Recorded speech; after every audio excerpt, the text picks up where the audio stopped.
بسم اللہ الرحمن الرحیم۔ ٹرانسجینڈر بل کیا چیز ہے؟ 2-3 دنوں سے سوشل میڈیا کے اوپر کافی زیادہ بحث و مباحثہ ہو رہا ہے، تو اس حوالے سے تھوڑی سی گفتگو کرتے ہیں۔ جماعت اسلامی کے سینیٹر مشتاق احمد خان نے اس حوالے سے بڑا احتجاج کیا ہے، اور انہوں نے کھلی الفاظ میں اس کی وضاحت بھی کی ہے کہ صرف اور صرف عوام کو بیوقوف بنانے کے لیے جو لفظ ٹرانسجینڈر ہے یہ استعمال کیا گیا ہے، اور اس کے علاوہ اس بل کی انہوں نے کچھ وضاحت دی ہے۔ میں چاہتا ہوں یہ وضاحت ہم دیکھیں اور سنیں پڑھیں کہ یہ آخر میں یہ کیا چیز ہے۔ اس بل میں یہ کہا گیا کہ کوئی بھی شخص، ٹرانسجینڈر کا لفظ نہیں ہے یہاں پر لکھا ہوا ہے، کوئی بھی شخص یعنی اینی ون، کوئی بھی شخص، اگر مثال کے طور پر ایک لڑکی ہے، اس کا نام خالدہ بی بی ہے، وہ صبح جاتی ہے ناظرہ کے دفتر میں اور ناظرہ والوں سے کہتی ہے کہ میرا جو ہے وہ نام خالدہ بی بی کے بجائے خالد خان کیا جائے، اور میرا جو جنس کا خانہ ہے جہاں پر لڑکی لکھا ہوا ہے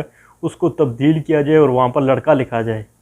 ہے یہ بیسیکلی لڑکی، لیکن وہ اپنی جنس تبدیل کر رہی ہے، تو ناظرہ والے اگر یہ قانون لاگو ہوتا ہے تو پابند ہوں گے ایسا کرنے میں۔ اس کا سب سے پہلا نقصان یہ ہوگا کہ اس لڑکی نما لڑکے کو وراثت میں برابر کا شریک ٹھہرانا پڑے گا، اور یہ خلاف شرع کا ہوگا، یہ ہماری شریعت کے خلاف ہوگا، شرعی جو ہمارے معاملات ہیں ان کے یہ خلاف چلا جائے گا۔ دوسرا جی اس کا نقصان، اگر کوئی لڑکا ہے مثال کے طور پر، اس کا نام خالد ہے، وہ جاتا ہے ناظرہ کے دفتر میں اور ناظرہ والوں سے کہتا ہے، لڑکیوں کا وہ اولیاء بنا کے چلا جاتا ہے اور کہتا ہے کہ میں اپنی مرضی کے ساتھ اپنا جنس تبدیل کروانا چاہتا ہوں، لہٰذا میرا نام خالد خان ہے، میرا نام تبدیل کیا جائے، خالد خان کی جگہ میرا نام خالدہ بی بی کیا جائے، اور میری جو جنس ہے وہاں پر لڑکے کے بجائے لڑکی کا نام لکھا جائے۔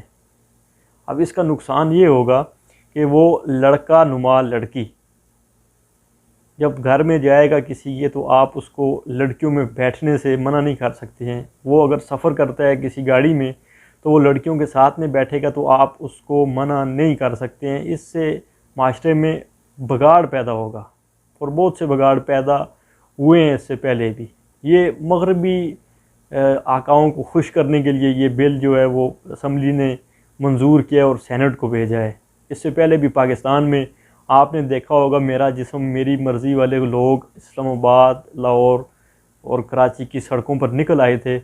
یہ وہی ٹیم ہے جو یہ بل منظور کروانا چاہتی ہے۔ اب اس بل کے منظور ہونے سے باقی معاشرے میں کیا نقصانات ہوں گے اس کے حوالے سے بھی تھوڑی سی گفتگو کرتے ہیں۔ لڑکی لڑکی کے ساتھ شادی کرے گی، لڑکا لڑکے کے ساتھ شادی کرے گا، تو معاشرہ خراب ہو جائے گا۔ معاشرے میں جو ایک نظام بنا ہوا ہے، ہمارا اسلامی کلچر ہے، وہ اسلامی کلچر متاثر ہوگا۔ اگر لڑکا لڑکے کے ساتھ شادی کرے گا تو اس کا نقصان یہ ہوگا کہ اس سے پہلے اللہ تعالیٰ نے قوم لوط کے اوپر ایک عذاب نازل کیا تھا کہ پوری بستی کو اللہ تعالیٰ نے الٹ دیا تھا۔